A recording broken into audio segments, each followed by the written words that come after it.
आइए तो हम लोग सभी क्रांति का यहाँ पे कुछ नाम दिया गया आप लोगों के बीच में, क्रांति का नाम और उसके उत्पादन और उनसे जुड़े तथ्यों के बारे में दिया हुआ है आप सभी को। इसमें लगभग हम लोग 6 ऐसे क्रांति है जिसके बारे में जानेंगे। और आप सभी जानते हैं कि ये जितने भी क्रांतियां हैं ये सभी एग्जाम के पॉइंट ऑफ व्यू से काफी इंपॉर्टेंट है। हर एक एग्जाम में इसका पूछा जाता है इससे क्वेश्चन।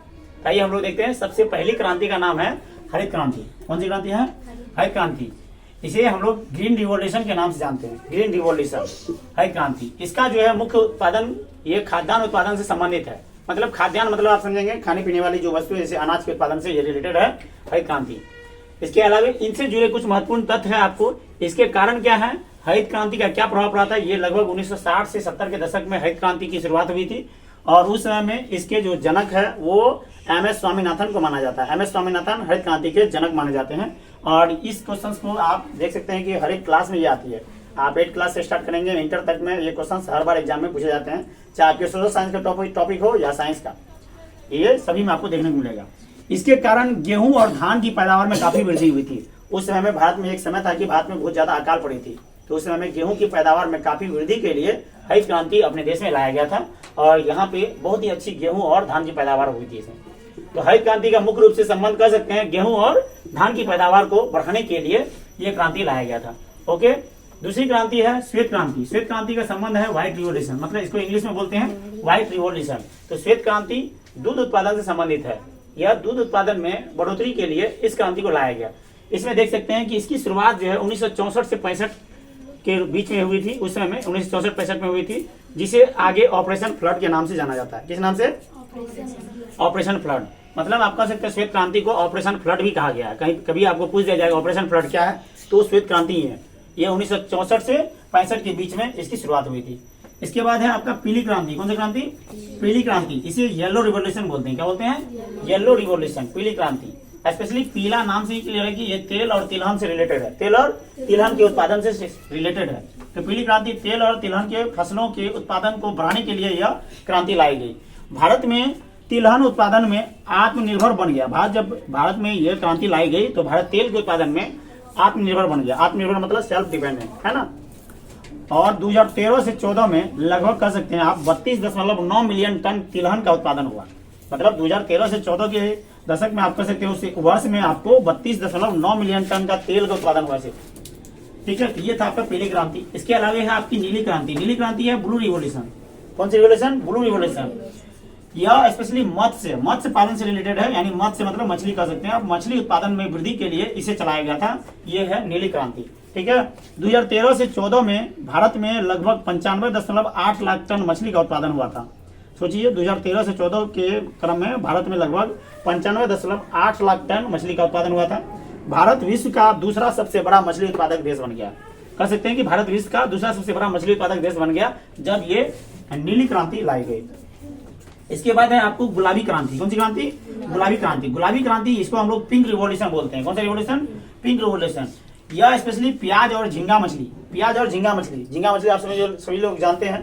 झींगा मछली मतलब जिसको बहुत लोग झींगवा मछली बोलते हैं, है ना। तो प्याज और झींगा मछली के उत्पादन से जुड़ा हुआ है आपको गुलाबी यानी पीली क्रांति का गुलाबी यानी पिंक क्रांति, पिंक रिवॉल्यूशन। ठीक है, भारत विश्व में सबसे बड़ा झींगा मछली उत्पादक देश बन गया। तो यानी कि जब ये क्रांति लाई गई पिंक रिवॉल्यूशन, तो भारत झींगा मछली के उत्पादन में सबसे बड़ा देश बन गया। तो झींगा मछली अगर सबसे ज्यादा अगर कहीं मिलेगा तो वो आपको अपने भारत में मिलेगा। ओके, ये था आपको गुलाबी क्रांति। इसके बाद है एक गोल क्रांति। गोल क्रांति यानी इसको राउंड रिवॉल्यूशन बोलते हैं। इसका संबंध आलू के उत्पादन से। गोल क्रांति संबंध किससे है? आलू के उत्पादन से यह जुड़ा हुआ है। भारत चीन के बाद विश्व का दूसरा सबसे बड़ा आलू उत्पादक देश बन गया। तो मतलब भारत दूसरे नंबर पे आता है आलू उत्पादन में। कितने नंबर पे? दूसरे नंबर पे ये सबसे बड़ा देश उत्पादक बन गया आलू का सबसे। और भारत में अगर बात करें तो आलू में सबसे प्रथम स्थान पे कौन सा राज्य है? सबसे ज्यादा आलू उत्पादन होता है तो वो है यूपी यानी उत्तर प्रदेश। ठीक है, क्रांति है आपके सामने काली क्रांति। कौन सी क्रांति? काली क्रांति। काली क्रांति को हम लोग बोलते हैं ब्लैक रिवॉल्यूशन। कौन सा रिवॉल्यूशन? Black revolution.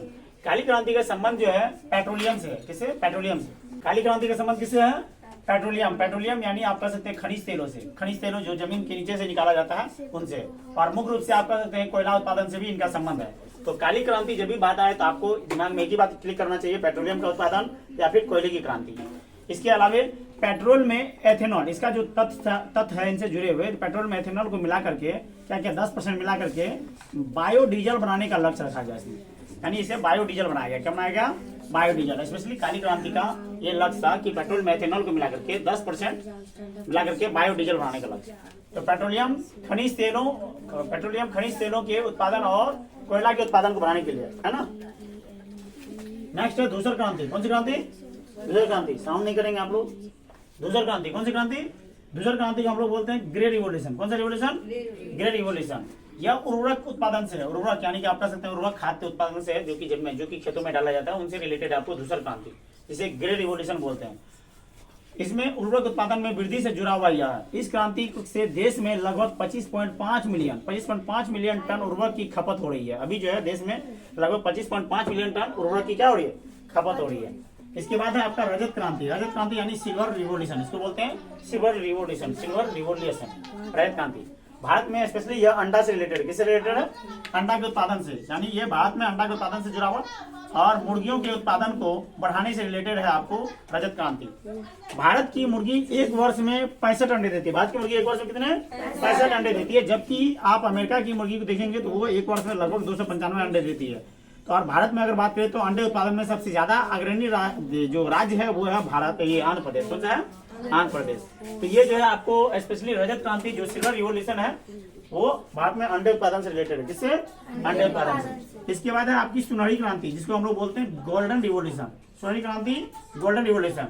इसका संबंध बागवानी उत्पादन से, किससे है? बागवानी उत्पादन से, उत्पादन में वृद्धि करने से, जिसमें विशेष फल, सेब इसके उत्पादन से रिलेटेड है। इसके अलावा आपको शहद के उत्पादन से भी जोड़ा गया है इसे, यानी आप कह सकते हैं विशेष फल में आप कह सकते हैं सेब और शहद, इनको जोड़ा गया है बागवानी गोल्डन रिवोल्यूशन से, सुनहरी क्रांति। क्योंकि आप सुनहरी नाम से ही देखेंगे कि शहद भी जो है सुनहरा कलर का होता है, इसके अलावा सेब का भी कलर लगभग सुनहरा होता है, तो उनसे इसको जोड़ा गया है ना। आपको सेब के उत्पादन और शहद से रिलेटेड है। भारत में बागवानी उत्पाद का जीडीपी 31% योगदान है। कितना परसेंट? 31%। जबकि भारत सब्जी और फल उत्पादन के मामले में दूसरे स्थान पे आ गया पूरे विश्व में। भारत सब्जी और फल उत्पादन के मामले में पूरे विश्व में आपको दूसरे स्थान पे है। भारत में इतनी अच्छी फसल होने का कारण है भारत की जलोढ़ मृदा। भारत में जलोढ़ मृदा पाई जाती है, जिससे यहाँ की फसल अच्छी होती है। यहाँ पे साग सब्जी से लेकर के अनाज भी बहुत अच्छे उगते हैं। इसके अलावा है आपका इंद्रधनुषी क्रांति, जिसको आप रेनबो रिवोल्यूशन भी बोल सकते हैं, इंद्रधनुषी क्रांति। इसका संबंध क्या है? इसमें उपयुक्त जितना भी आप ऊपर में पढ़े हैं, इससे पहले आप लोगों ने पढ़ा पीली क्रांति, पिंक क्रांति मतलब पिंक रिवोल्यूशन, इसके अलावा काली क्रांति, धूसर क्रांति, रजत क्रांति, ये सभी पढ़े हैं आप। ये सारी क्रांति को साथ लेकर चलना इंद्रधनुषी क्रांति का सम्मति, मतलब इंद्रधनुषी क्रांति का जो है कह सकते हैं लक्ष्य है कि सभी क्रांति। अब इंद्रधनुष में कितने रंग होते हैं? 7 रंग होते हैं। तो जितने भी कलर वाले आपको क्रांति चलाओ, उन सभी क्रांति को साथ लेकर चलना इंद्रधनुषी क्रांति का लक्ष्य है। ठीक है। जुलाई 2000 में नई कृषि नीति लाई गई। जुलाई 2000 में क्या लाएगा? नई कृषि नीति लाएगी और उसे लागू कर दिया गया, स्पेशली इंद्रधनुषी क्रांति के माध्यम से। और जितने भी क्रांति है सबको कहा साथ लेकर के चलना। इसके बाद आपका सदाबहार क्रांति। सदाबहार से रिलेटेड आप जानते हैं, सदाबहार जो हमेशा हरा भरा रहता है उसको सदाबहार बोलते हैं। तो इसका उद्देश्य है स्पेशली मिट्टी को उन्नत बनाना, मिट्टी को बहुत ही अच्छा बनाना, किसानों को लोन दिलवाना और rain water harvesting. Rain water harvesting क्या होता है कि बारिश का जो पानी है उसका संचय करके, उसे संग्रह करके, मतलब खेतों में उसकी उपयोग करना समय पर, उसे रेन वाटर हार्वेस्टिंग कहते हैं, जो छत में बनाया जाता है उस टाइप से। ये ज्यादातर आपको तमिलनाडु में देखने को मिलेगा रेन वाटर हार्वेस्टिंग। ठीक ना। उत्तर भारत में बहुत कमी होता है क्योंकि उत्तर भारत में पानी की कमी है नहीं। उसके बाद है कृषि शोध। क्या है? कृषि शोध मतलब कृषि पे रिसर्च से रिलेटेड ये सभी चीज जो है ना, इन सभी का लक्ष्य जो है स्पेशली सदाबहार क्रांति में रखा गया। और पूरी तरीके से हमारे देश को खाद्यान्न के ऊपर यानी अनाजों के ऊपर निर्भर बनाना सदाबहार क्रांति का लक्ष्य रखा गया। इस प्रकार हम लोगों ने टोटल 12 क्रांतियों को पढ़ा। कितने? 12 क्रांतियों को। तो चलिए तब तक मिलते हैं नेक्स्ट वीडियो में। अब तक के लिए धन्यवाद।